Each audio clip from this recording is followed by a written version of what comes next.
Israel நோக்கி ஏவுகணைகளை ஏவியது Iran. Wellampitiya பகுதியில் பெண்ணொருவர் கைது. இஸ்ரேல் வான்படை திடீர் தாக்குதல். நாட்டின் 14 மாவட்டங்களுக்கு டெங்கு நோய் தொடர்பாக எச்சரிக்கை. பிலிப்பைன்ஸில் 7.8 மெக்னிடியூட் அளவில் நிலநடுக்கம். மது பிரியர்களை அதிர்ச்சியில் ஆழ்த்திய தெலுங்கானா அரசின் முடிவு. வாகனம் மோதியதில் 2 பெண்கள் பலி. டீசலுக்கு பதிலாக மண்ணெண்ணெயுடன் பயணித்த பேருந்து.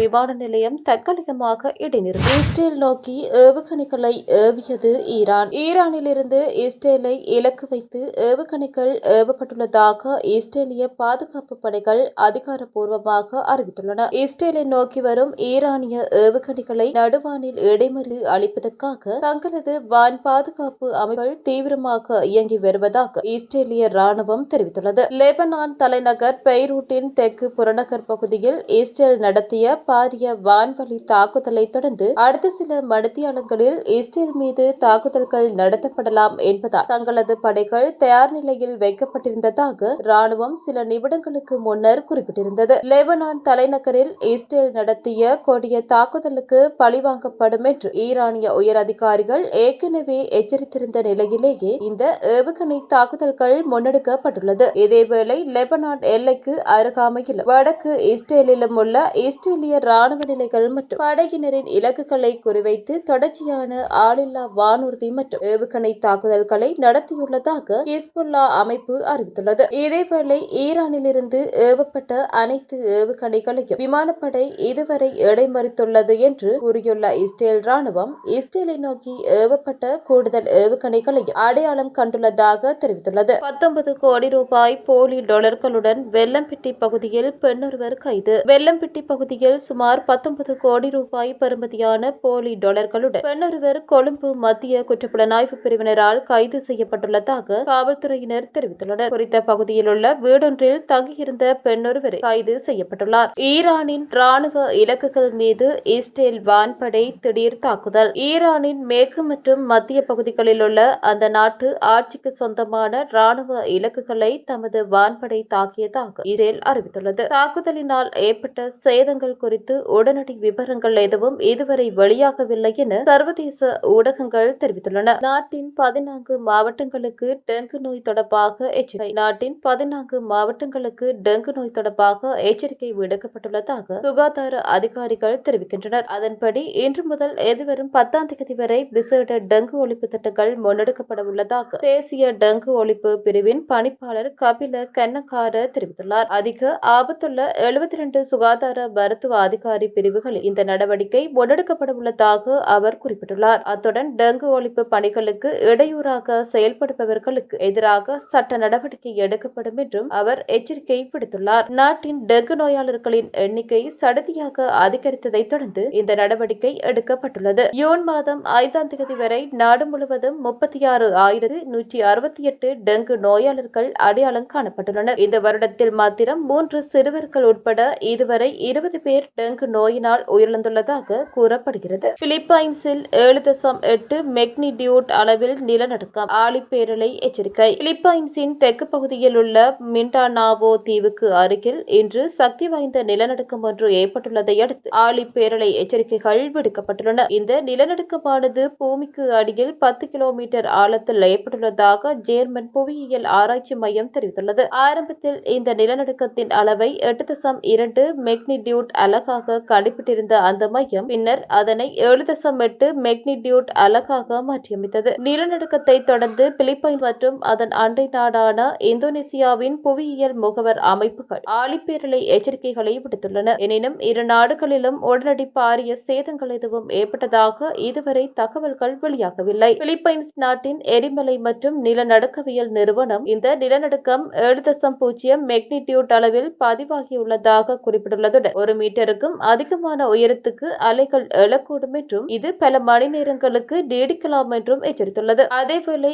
இந்தோனேசியாவின் BMKG அமைப்பு இந்த நிலநடுக்கத்தை 7.7 மெக்னிடியூட் அளவாக பதிவு செய்துள்ளது. அமெரிக்க ஆழிப்பேரலை எச்சரிக்கை அமைப்பும் இந்த நிலநடுக்கத்தை அடுத்து ஆழிப்பேரலை அச்சுறுத்தல் எச்சரிக்கையை விடுத்துள்ளது. இதேவேளை இந்தோனேசியாவின் வடக்கு நகரான மனாடோவிலும் இந்த நிலநடுக்கத்தின் அதிர்வுகள் மிக கடுமையாக உணரப்பட்டதாக நேரில் பார்த்தவர்கள் தெரிவித்துள்ளனர். பிலிப்பைன்ஸ் மற்றும் இந்தோனேசியா ஆகிய இரு நாடுகளும் பசிபிக் சமுத்திர நேரத்தின் நிலநடுக்க அபாயம் அதிகமுள்ள நெருப்பு வலயம் எனப்படும் பகுதியில் அமைந்துள்ளமை குறிப்பிடத்தக்கது.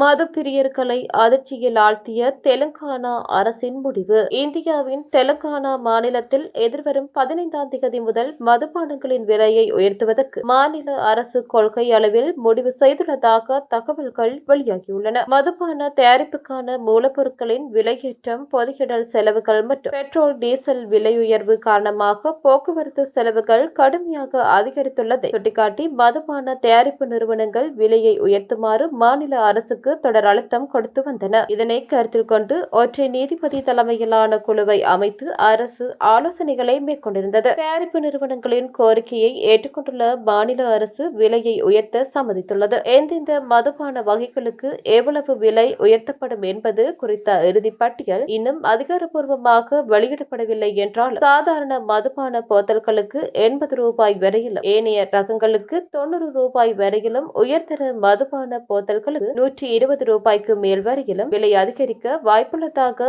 மாநில மதுவரித்துறை வட்டாரங்கள் தெரிவிக்கின்றன. எனினும் கடந்த பிப்ரவரி மாதம் விலை உயர்த்தப்பட்டதால் இம்முறை பியர் விலைகளில் மாற்றம் இருக்காது என தெரிகிறது. இந்த திடீர் விலை உயர்வு முடிவால் மாநில அரசின் வருவாய் கணிசமாக அதிகரிக்கும் என எதிர்பார்க்கப்பட்டாலும் மதுப்பிரியர்கள் மத்தியில் இது பெரும் அதிர்ச்சியை ஏற்படுத்தியுள்ளது. வாகனம் மோதியதில் 2 பெண்கள் பலி, தப்பியோடிய போதை சாரதி கைது. ஹங்க்வெல்ல காவல்துறை பிரிவுக்குட்பட்ட பகுதியில் கடந்த 6ஆம் தேதி சனிக்கிழமை மாலை இடம்பெற்ற வீதி விபத்தில் 2 பெண்கள் உயிரிழந்துள்ளதாக காவல்துறை தெரிவித்துள்ளது. எம்புல்கம பனாகொட வீதியில் எம்புல்கம நோக்கி பயணித்த சிற்றுந்து ஒன்று அதே திசையில் வீதியோரமாக நடந்து சென்று கொண்டிருந்த 2 பெண்கள் மீது மோதி விபத்துக்குள்ளாகியுள்ளது. விபத்தை ஏற்படுத்திய சிற்றுந்து மோதிய பின் நிறுத்தாமல் சம்பவ இடத்திலிருந்து தப்பிச் சென்றுள்ளது. விபத்தில் காயமடைந்த 2 பெண்களும் உடனடியாக நவகமுவ மருத்துவமனையில் அனுமதிக்கப்பட்ட போதிலும் அங்கு அவர்கள் சிகிச்சை பலனின்றி உயிரிழந்துள்ளனர். உயிரிழந்தவர்கள் ரெனாலம் மற்றும் கிராந்துருக்கோட்டை பகுதிகளை சேர்ந்த 42 மற்றும் 44 வயதுடைய பெண்கள் என அடையாளம் காணப்பட்டுள்ளனர். சம்பவத்தை அடுத்து சிசிடிவி காட்சிகள் மற்றும் கிடைக்கப்பெற்ற ரகசிய தகவல்களின் அடிப்படையில் விசாரணைகளை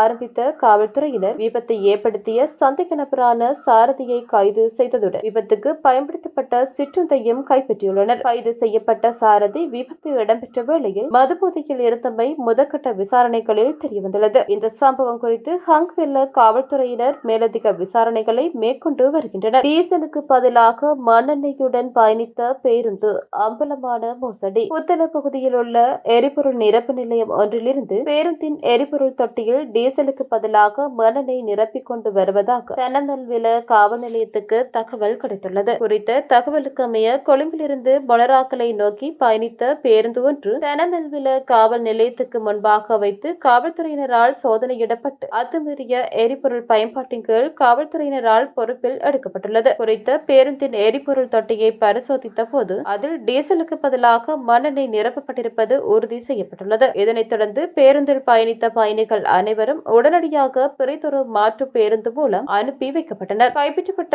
பேருந்து தற்போது காவல் நிலையத்தின் பொறுப்பில் வைக்கப்பட்டுள்ளதுடன் இதனை வெள்ளவாய நீதவான் நீதிமன்றத்தில் முன்னிலைப்படுத்துவதற்கான நடவடிக்கைகளை காவல்துறையினர் மேற்கொண்டு வருகின்றனர். இந்த சம்பவம் தொடர்பாக 48 வயதுடைய பேருந்தின் சாரதியும் 35 வயதுடைய நடத்துனரும் காவல்துறையினரால் கைது செய்யப்பட்டுள்ளனர். இவர்கள் இருவரும் மொனராக்கலை பகுதியை சேர்ந்தவர்கள் என அடையாளம் காணப்பட்டுள்ளனர். கைது செய்யப்பட்ட சந்தேக நபர்களிடம் தற்போது வாக்குமூலங்கள் பதிவு செய்யப்பட்டு வருவதுடன் தென்னமல்வில காவல்துறையினர் இது தொடர்பான மேலதிக விசாரணைகளை முன்னெடுத்து வருகின்றனர். இதில் ஈரான் தொடர் பதட்டம். தெஹ்ரான் விமான நிலையம் தற்காலிகமாக இடைநிறுத்தம். ஈரான் இஸ்ரேலுக்கு மேற்கொண்ட ஏவுகணை தாக்குதலுக்கு பதிலடி கொடுக்கும் வகையில் மேற்கொள்ளப்பட்ட தாக்குதல்களில் ஈரான் தலைநகர் தெஹ்ரானில் உள்ள விமான நிலையத்தில் விமான சேவைகள் தற்காலிகமாக நிறுத்தப்பட்டுள்ளன. இதன்படி தெஹ்ரானில் அமைந்துள்ள இமாம் கோமேனி சர்வதேச விமான நிலையம் நோக்கி வரும் அனைத்து விமானங்களும் மறு அறிவிப்பு வரும் வரை இடைநிறுத்தப்பட்டுள்ளதாக தெரிவிக்கப்பட்டுள்ளது. மத்திய கிழக்கு மோதல்களின் காரணமாக நீண்ட காலமாக மூடப்பட்டிருந்த இமாம் கோமேனி சர்வதேச விமான நிலையம் கடந்த ஏப்ரல் மாதம் மக்களின் பாவனைக்கு விடப்பட்டுள்ளது என்பதும் குறிப்பிடத்தக்கது.